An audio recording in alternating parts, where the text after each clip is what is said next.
Bonjour, bonjour. Je suis très heureuse de vous retrouver pour ce live 4, je crois, ou 5, 4, il me semble.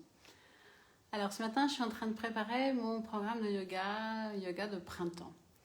Et je suis en train d'expliquer dans ce programme la force de la respiration. Donc voilà, je voulais vous partager ce petit moment avec vous aussi. Alors la respiration en yoga, eh bien c'est la vie. C'est un outil puissant. Et c'est un outil qui est utilisé depuis des millénaires. Voilà. Alors, c'est la vie, la respiration, contrairement, on peut se passer de boire, de manger pendant quelques jours, mais on ne peut pas se passer de respirer. Alors, la respiration, heureusement, elle est gérée par notre système nerveux autonome et on n'a pas à y penser, on respire tout seul. Cependant, quand on respire en conscience, eh bien, ça a une autre portée. Alors, on va commencer par un petit test.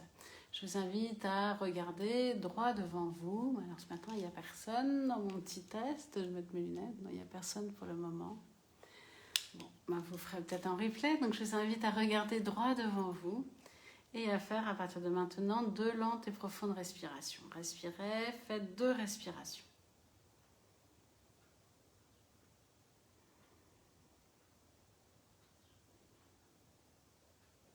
Puis baissez les yeux et faites 2 respirations à partir de maintenant aussi. Les yeux baissés, la tête baissée, 2 respirations.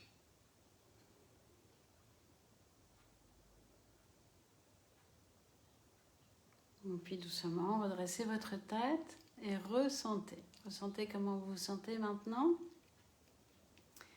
Et puis pour le petit test, je vais vous poser quelques questions à laquelle vous allez répondre pour vous-même. Alors c'est une observation, ce n'est pas un jugement et ça c'est important, ne vous jugez pas.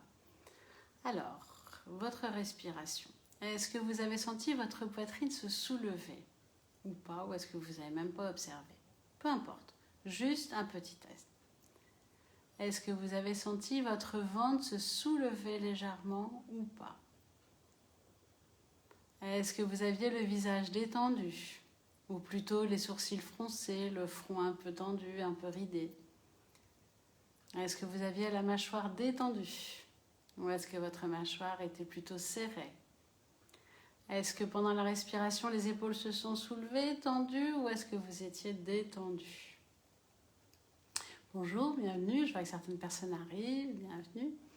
Est-ce que vous avez entendu les battements de votre cœur ou pas? Voilà, c'est juste un petit test pour prendre conscience de votre respiration.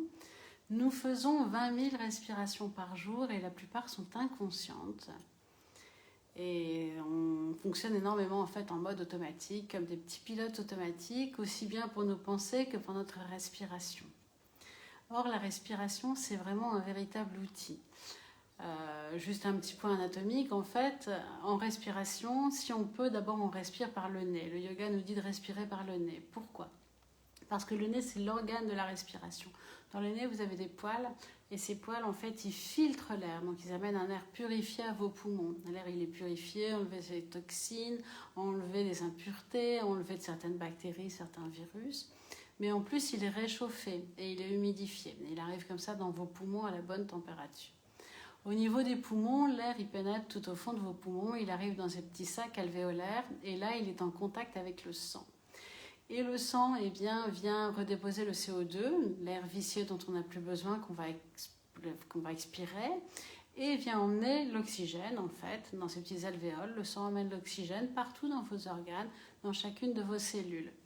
Donc plus vous amenez d'oxygène, en fait, dans vos poumons, plus le sang pourra emmener cet oxygène dans vos organes, et cet oxygène, ça sert à régénérer vos organes, à les maintenir en bonne santé.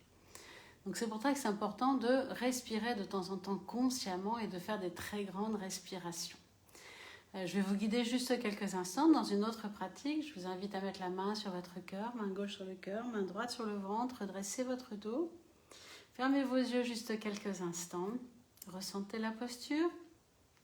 Et puis vous allez inspirer par le nez. Ressentez l'air qui rentre dans votre nez, qui descend dans votre gorge, vos poumons, qui fait descendre le diaphragme. Le diaphragme, c'est le muscle qui est situé sous les côtes. Le diaphragme descend, se contracte.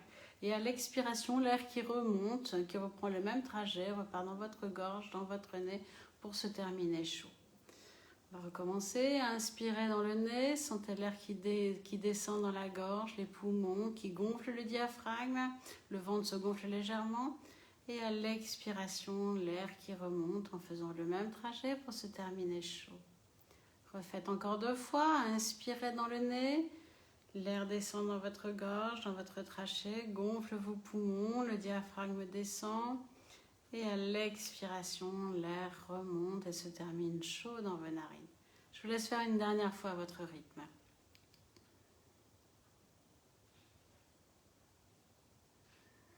Puis, doucement, vous allez pouvoir relâcher vos mains, juste accueillir 1 ou 2 secondes les effets de cette respiration. Comment vous sentez-vous maintenant? Peut-être déjà plus calme, plus apaisé. Et puis, vous allez pouvoir ouvrir les yeux. Alors, le diaphragme, c'est le muscle qui est situé juste sous les côtes, qui sépare en fait la partie respiratoire de la partie digestive.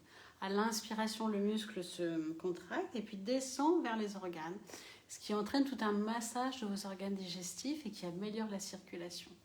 Ce diaphragme, c'est un muscle. Ça veut dire que si vous ne l'entretenez pas, si vous n'êtes jamais en respiration consciente, si vous n'allongez pas votre respiration, eh bien ce muscle, au fur et à mesure, il s'affaiblit. Et plus il s'affaiblit, moins il massera les organes et plus vous aurez de soucis de dos aussi d'ailleurs. Donc c'est vraiment important de respirer de temps en temps consciemment. Alors on peut aller courir dehors, on peut simplement s'aérer dehors ou faire du yoga. En yoga, on apprend à respirer. Alors la respiration, donc ça a des effets évidemment sur le plan physique, sur le plan santé, en régénérant tous nos organes, mais ça a aussi un effet sur le plan mental. Quand vous êtes stressé, qu'est-ce qui se passe? Eh bien spontanément, vous allez vous contracter et souvent la respiration s'arrête. Vous bloquez et tout se bloque. Et vous êtes de plus en plus stressé et tout se bloque et tout reste bloqué. Et en fait, au moment où vous êtes stressé, si vous prenez conscience de ça, simplement vous pouvez respirer. Vous vous redressez, vous respirez profondément par le nez, vous visualisez votre respiration, vous faites 3 ou 4 respirations et vous observez ce que ça fait. Eh bien, tout simplement, ça va calmer votre mental, le stress va s'en aller, vous allez revenir dans l'instant présent et tout va se réouvrir. Les tensions vont commencer à disparaître et tout va se réouvrir. Alors évidemment, c'est une question d'habitude. Je vous invite à le faire le plus souvent possible, à en prendre conscience, au moins peut-être plusieurs fois par jour, essayer de faire quelques respirations en programmant une petite horloge sur votre téléphone, par exemple, 2-3 fois par jour ou plus, et vous allez voir la différence. C'est un véritable outil. Les yogis disent en fait que plus on respire lentement, et bien plus on est serein, plus on est calme dans notre vie de tous les jours. Et donc, c'est un véritable outil, il faut vraiment se l'approprier et au fur et à mesure essayer de respirer de plus lentement. Les yogas disent que la durée de notre vie est en fait une durée de respiration. Ils ne mesurent pas l'âge de notre vie en années, mais en nombre de respirations. Voilà, j'espère que ce petit exposé sur la respiration vous aura été utile. Si vous avez des questions, n'hésitez pas, c'est avec plaisir.